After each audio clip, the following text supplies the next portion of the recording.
بسم اللہ الرحمن الرحیم۔ السلام علیکم ورحمۃ اللہ وبرکاتہ۔ اللہ کا ذکر کرنے کی فضیلت، ذکر کرنے والوں کے لیے بشارتیں۔ محترم ناظرین، جو انسان نماز اور قرآن سے دور ہے اس کا دل، دماغ اور زبان شیطان کی گرفت میں ہے۔ نماز اور قرآن سے دور رہنے والا عملی طور پر اللہ کے ذکر سے منہ موڑتا ہے۔ اللہ جل شانہ فرماتے ہیں، اور جو کوئی نہایت مہربان اللہ کے ذکر سے منہ موڑے، ہم اس پر ایک شیطان مسلط کر دیتے ہیں، پھر وہ اس کا ساتھی بن جاتا ہے اور یقیناً ان کو نیکی کی راہ سے روکتا ہے، اور وہ سمجھتے ہیں کہ ہم ہدایت یافتہ ہیں۔ اللہ جل شانہ نے فرمایا، قابو پا لیا ان پر شیطان نے، پھر ان کو اللہ کا ذکر بھلا دیا۔ یہ لوگ شیطان کا گروہ ہیں۔ اللہ جل شانہ نے فرمایا، اور نہ ہو جانا ان لوگوں جیسے جنہوں نے اللہ کو بھلا دیا تو اللہ نے ان کو اپنے آپ سے ہی غافل کر دیا۔ یہی لوگ نافرمان ہیں۔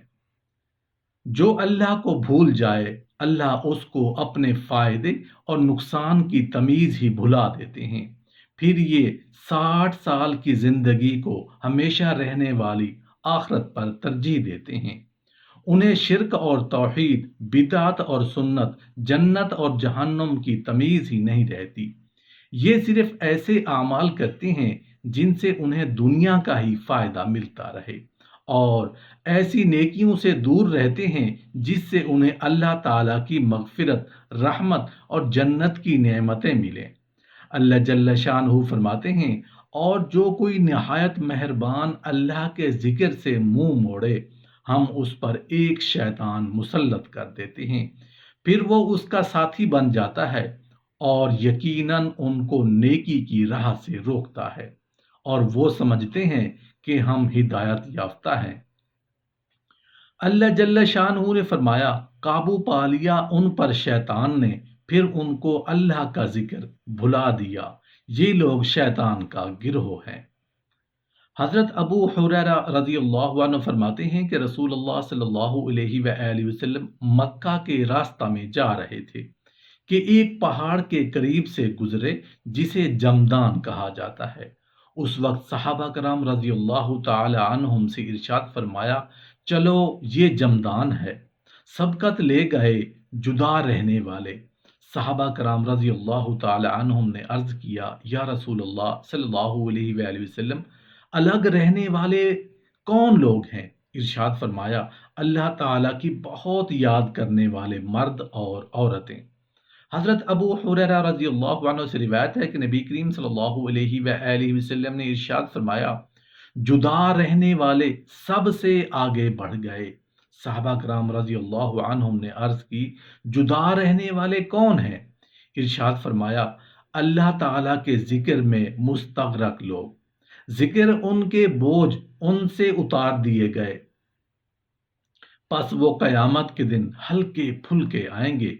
حضرت ابو سعید خدری رضی اللہ عنہ سے روایت ہے کہ رسول کریم صلی اللہ علیہ وآلہ وسلم سے دریافت کیا گیا کہ کون سے بندے اللہ تعالیٰ کے نزدیک افضل اور قیامت کے دن بلند درجے والے ہیں؟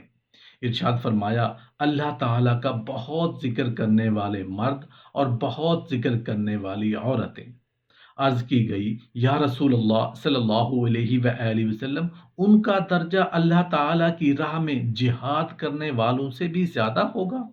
ارشاد فرمایا، اگر کوئی شخص مشرکین اور کفار پر اتنی تلوار چلائے کہ تلوار ٹوٹ جائے اور خون میں رنگ جائیں، تب بھی کثرت سے اللہ تعالیٰ کا ذکر کرنے والا اس سے درجے میں زیادہ ہوگا۔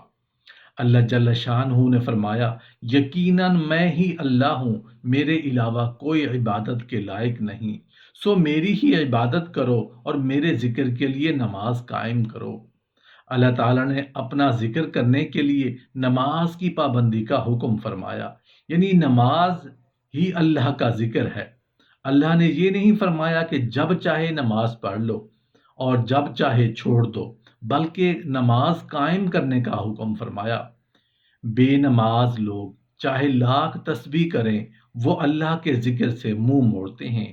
جو پانچوں نمازیں نہیں پڑھتا، قرآن سننے یا پڑھنے سے دور رہتا ہے یا اللہ کا ذکر نہیں کرتا، اللہ اس پر ایک شیطان مسلط کر دیتا ہے۔ وہ شیطان اس کے دل پر قبضہ کر کے اسے ہر گناہ خوبصورت بنا کر اور ہر نیکی مشکل بنا کر دکھاتا ہے۔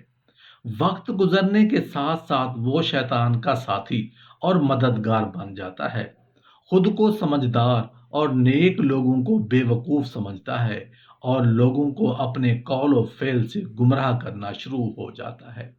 اللہ جل شانہ نے فرمایا، ویل، جہنم کی وادی یا تباہی ہے ان کے لیے جن کے دل اللہ کا ذکر نہ کرنے سے سخت ہیں، یہ لوگ کھلی گمراہی میں ہیں۔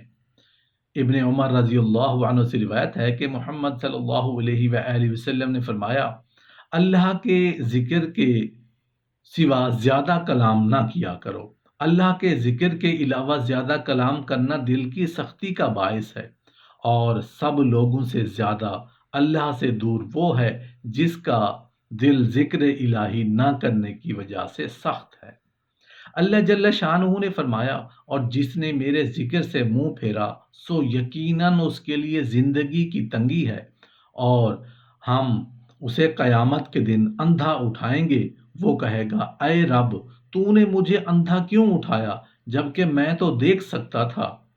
اللہ فرمائے گا، جس طرح تمہارے پاس ہماری آیات پہنچی اور تم نے ان کو بھلا دیا، اسی طرح آج ہم نے تمہیں بھلا دیا، اور ہم اسی طرح بدلہ دیں گے جو حد سے نکلنے اور اپنے رب کی آیات کا یقین نہ کرے۔ یہاں ذکر سے مراد قرآن ہے۔ قرآن کا انکار کرنے والوں، قرآن کی خلاف ورزی کرنے والوں، قرآن کو سننے یا پڑھنے سے گریز کرنے والوں کی دنیا اور آخرت تنگ ہوگی۔ جس دنیا کی خاطر یہ قرآن بھول گئے، اللہ انہیں اس دنیا میں خوار رکھے گا، ان کی زندگی سکون سے خالی ہوگی اور انہیں آخرت کی تیاری کی توفیق ہی نہیں ہوگی۔ قبر اور قیامت کے عذاب اور اندھا پن ان کی آخرت کی تنگی ہوگی۔ اللہ جل شانہ نے فرمایا، سو اس سے منہ موڑ لو جو ہمارے ذکر سے منہ موڑے اور دنیا کی زندگی کے علاوہ کچھ نہ چاہے۔ ان کے علم کی یہی انتہا ہے۔ جن لوگوں کا مقصد صرف دنیا کمانا ہے اور وہ قرآن سے دور ہیں، اہل ایمان انہیں تبلیغ کریں گے مگر ان کی صحبت اختیار نہ کریں۔ جیسے جانوروں کو صرف کھانے پینے کا علم ہوتا ہے، ان کا علم بھی دنیا کمانے تک محدود ہے۔ ان کی جہالت کی وجہ قرآن سے دوری ہے۔ اگر یہ قرآن سنتے اور پڑھتے تو قبر اور قیامت میں نجات کی فکر کرتے۔ حضرت ابو درداء رضی اللہ عنہ نے بیان کیا کہ نبی کریم صلی اللہ علیہ وآلہ وسلم نے ارشاد فرمایا، کیا میں تمہیں ایسی چیز نہ بتا دوں جو تمہارے مالک کی بارگاہ میں سب سے اچھے اور پاکیزہ اعمال ہیں، درجات میں بہت بلند ہیں، سونا چاندی خرچ کرنے سے تمہارے لیے بہتر ہیں، اور اپنے دشمن سے جنگ کرنے کے وقت ان کی گردن مارنے سے بھی بہتر ہے۔ صحابہ نے عرض کیا، ہاں یا رسول اللہ، ضرور بتائیے۔ آپ نے ارشاد فرمایا، وہ ذکر الہی ہے۔